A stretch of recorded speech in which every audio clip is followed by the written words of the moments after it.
The Grand Forest Council. In a sprawling and ancient forest, where the trees touched the sky and the rivers sang sweet melodies, lived a diverse community of animals. From the mighty elephants to the tiniest ants, each had its place in this magnificent ecosystem. As the seasons changed and the years passed, the animals thrived together, respecting the delicate balance that nature had crafted.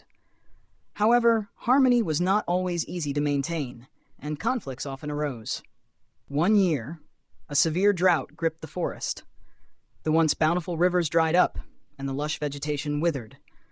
The animals, faced with dwindling resources, became anxious and unsettled.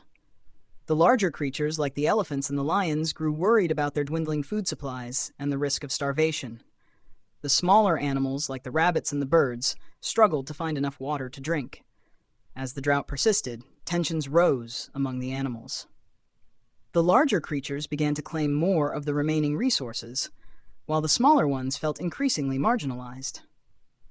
In a bid to restore peace and find a solution, the animals convened a grand council, a rare and solemn gathering where representatives of every species would come together to discuss their plight.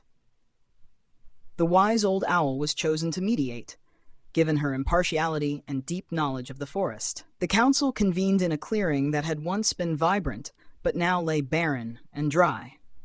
The atmosphere was tense as the animals assembled, each bringing their concerns and grievances to the meeting.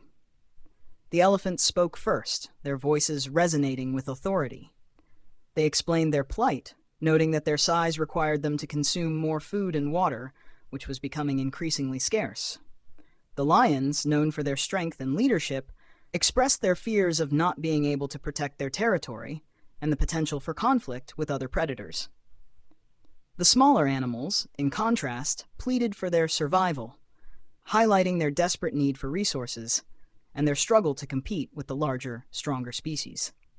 As the discussions continued, the wise owl listened intently, her keen eyes observing the emotions and concerns of each animal. After hours of deliberation, she spoke, offering her insights and wisdom. Her first point was about empathy.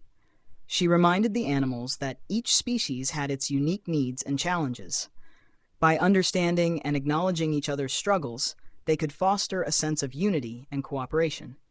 She emphasized that empathy was essential for maintaining harmony and overcoming adversity. Her second point was about resourcefulness. The owl encouraged the animals to think creatively and work together to find solutions. She suggested that they pool their knowledge and skills to develop new strategies for conserving and managing the remaining resources.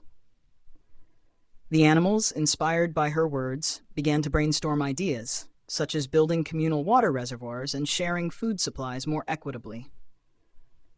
The owl's advice sparked a renewed sense of collaboration and ingenuity among the animals. The third point the owl made was about resilience. She reminded the animals that the forest had weathered many hardships in the past, and they had the strength and adaptability to overcome the current crisis. The animals needed to remain hopeful and persistent, even when the situation seemed dire. By focusing on their shared goals and working together, they could navigate through the drought and emerge stronger. Finally, the owl spoke about leadership and responsibility. She emphasized that true leadership involved not just guiding others, but also setting an example of fairness, compassion, and dedication. The leaders of each species had a responsibility to ensure that their actions benefited the whole community, not just their own kind. By leading with integrity and considering the welfare of all, they could inspire others to do the same. The Grand Council ended with a renewed sense of purpose and unity. The animals set to work, implementing the owl's suggestions and working together to address the challenges of the drought.